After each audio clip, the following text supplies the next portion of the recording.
ಶಿವಮೊಗ್ಗ ಜಿಲ್ಲೆಯ ತೀರ್ಥಹಳ್ಳಿಯಲ್ಲಿ ಹುಟ್ಟಿದರು. ಸಾಹಿತ್ಯದ ಕಡೆ ಮುಖ ಮಾಡಿದರು.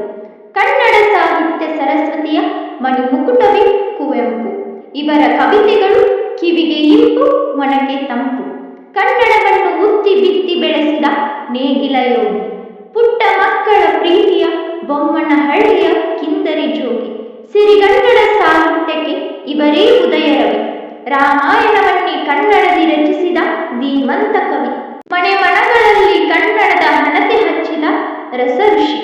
ಪಕ್ಷಿ ಕಾಶಿ, ಶ್ರೀರಾಮಾಯಣಂ ದರ್ಶನ, ಹಲವಾರು ಕವಿತೆಗಳ ಕವನ ಸಂಕಲನ ಬರೆದರು.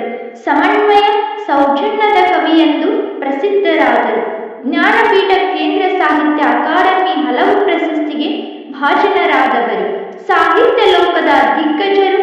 ಮನೆ ಮನೆಗಳಲ್ಲಿ ಅಚ್ಚುಳಿದಿರುವ ರಾಷ್ಟ್ರಕವಿ ಕುವೆಂಪು ಅವರ ನೆನಪು. ರಾಷ್ಟ್ರಕವಿ ಕುವೆಂಪು ಅವರ